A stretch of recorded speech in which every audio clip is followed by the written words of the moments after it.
Dr. Mark Andrew Holacek, Ukrainian-American philosopher, historian, author of over 70 published books, 5 of which are on Ukraine. I'd like to welcome to another edition of Eye on Ukraine. I want to talk about today the subject of a soon-to-come-out book titled Putin's Pathological Obsession with Ukraine.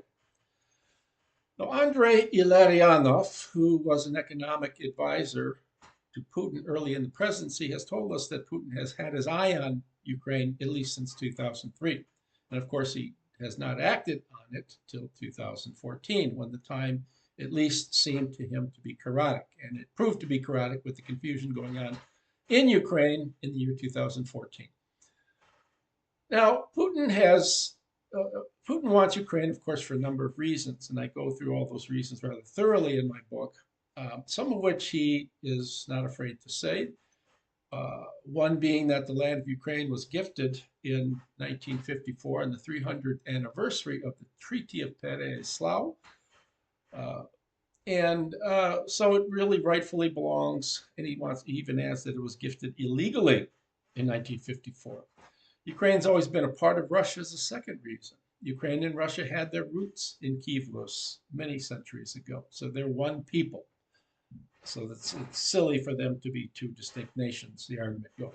Others go unexpressed. Of course, Ukraine has incredible resources. Talk about its grasses, its sunflower oil, its honey. It has rare minerals, as we know, in the Donbas area, in the southern parts of Ukraine. The Donbas is rich in coal. Ukraine is also a buffer to the west. Ukraine allows Russia access to the Black Sea. It even harbored its Black Sea fleet in Crimea and allows it even access to the Mediterranean Sea. So it's an important land, right? It's an important piece of land. It's the key piece of land as far as I'm concerned in Putin's mind. Now, conquest of Ukraine has today, I argue in the book, regardless of all the reasons that Putin gives, and regardless of all the other reasons that we can explicate, it's become chiefly, I think, today, wholly, if not wholly, existential. It's his Ahabian moment, and of course, I'm referring to the great Captain Ahab of Herman Melville's classic Moby Dick. Recall Moby Dick. In Melville's classic eponymous novel, his obsession meant the deaths of almost all who ventured on his retributive course to kill the whale. It's the same today with Vladimir Putin. Ukraine has become his idée fixe. Yet I caution there's an element of disanalogy, for Moby Dick took Ahab's leg, causing in some part at least the obsession for retribution. Ukraine, we could say, has really done nothing to Putin.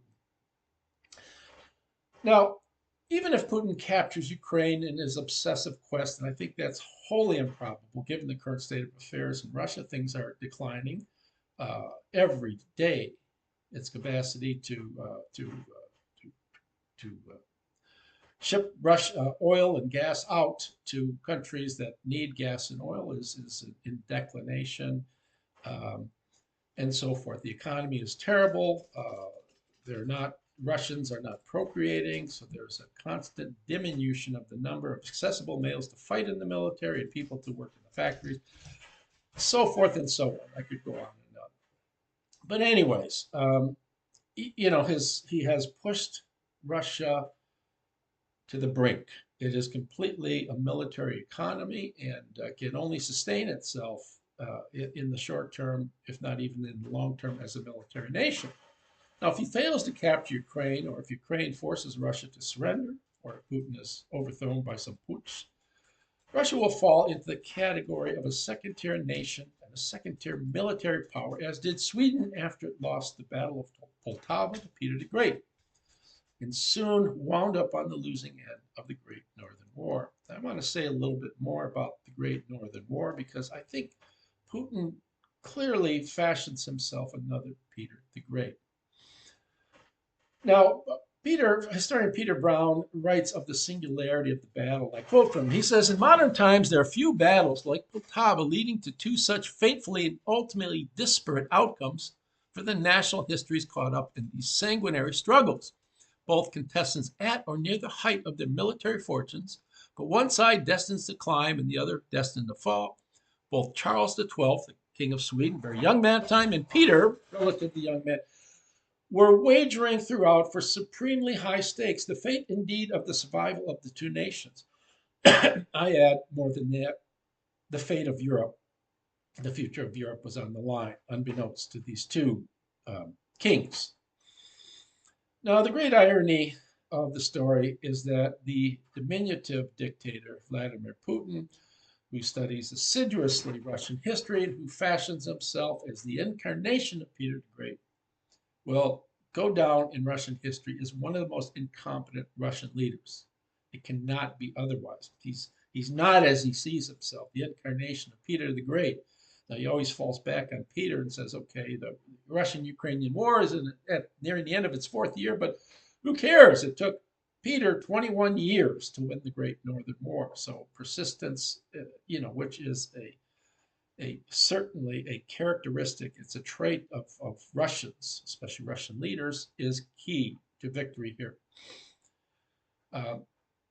He is more, I think, the incarnation of Charles XII of Sweden. It's not that Charles XII was incompetent, but Charles XII pushed his advantage and he pushed his resources to exhaustion. He had as much smaller resources and army than did Peter, but he pushed his luck, as it were.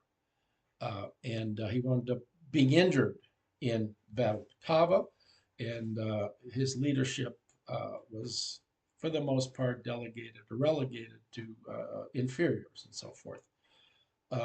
So I think the gross irony here is that he fashions himself to be another Peter the Great, but he's more like Charles XII.